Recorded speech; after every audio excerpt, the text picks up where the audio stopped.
So let's dive into a pretty big mindset shift today. We're going to talk about how to stop seeing singlehood as, a waiting room for your real life to begin, and instead start treating it as this powerful, really fulfilling chapter all on its own. Oh man, you know this feeling all too well, right? It's that wedding invitation, or the holiday party invite, or maybe even just checking into a hotel room by yourself.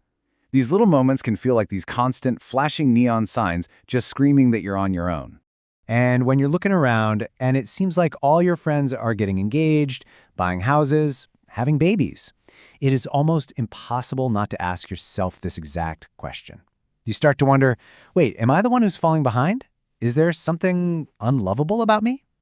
Okay, first things first. It is so important to know that if you're feeling this way, you are absolutely not alone. The struggle is real, for sure, and trying to navigate the modern dating world, it can seriously feel like a frustrating, full-time job. I mean, just think about how universal these things are. From that endless kind of soul-crushing swiping on dating apps to that moment you actually consider settling for someone who is just fine, just to escape the loneliness. These aren't just your private experiences. So many people are going through the exact same thing. And look, this isn't just a feeling. The data actually backs it up.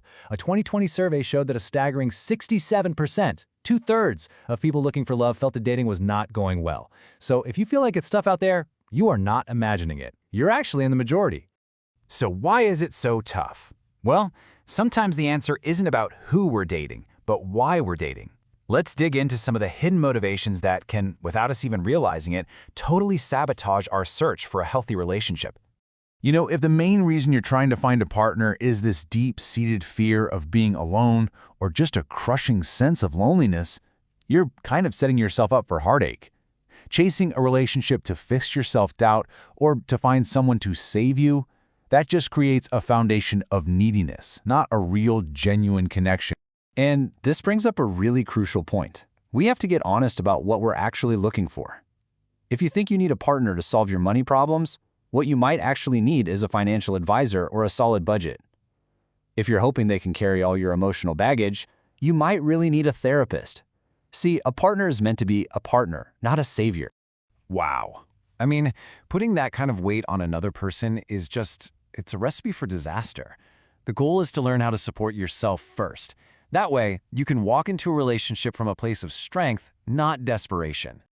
Okay, so this brings us to the absolute core idea of this whole explainer, shifting your entire perspective. It's all about moving from feeling like a victim of your circumstances to becoming the author of your own story.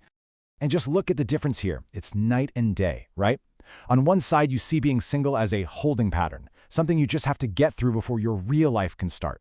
But on the other, you see it as a conscious choice, an active, intentional time in your life that's all about growth and self-discovery.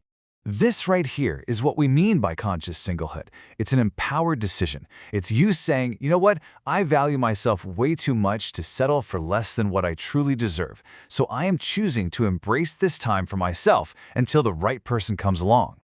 And that's the funny thing about healthy love. You can't force it. You can't project manage it or demand it into existence. It shows up when you've become a whole, grounded person who is genuinely ready to receive it. And once you really get this mindset down, that's when things get truly exciting. When you stop seeing single life as something to escape, you can start treating it like a runway for adventure and some serious self-discovery. Seriously, just think about the actual benefits. Total control over your time, being able to travel wherever you want without negotiating, having the space to create a life that is 100% authentically yours, and figuring out what you truly want without anyone else's influence. This is a time of just unparalleled freedom. Now, of course, it's not always going to be easy, let's be real. There will be lonely nights and moments of doubt. But instead of seeing those as setbacks, try to reframe them. These challenges are actually what's forging you into a more resilient, self-aware, and honestly, a more interesting person. So where does all this lead? All this work, this reframing, it's all building toward one ultimate goal, becoming the kind of person who isn't just wanting love, but is truly ready for a healthy, thriving partnership. So how do you actually do this? Well, here's a pretty practical path. First, you have to let go of those old stories, the ones that tell you you're not good enough or that you need a relationship to be complete. Then, you have to consciously replace them with new, empowering beliefs that actually serve you. And finally, you start making choices from a place of high self-worth, not from that old fear of being alone. This right here is the fundamental truth you have to let sink in. Your value as a human being has absolutely nothing to do with your relationship status. And your capacity for joy and fulfillment, that is entirely within your own control. So when you boil it all down, it really comes to this one powerful reframe. Stop looking at your single life as some problem that needs to be fixed. Instead, see it for what it truly is, a unique, valuable, and exciting opportunity to become the most incredible version of yourself.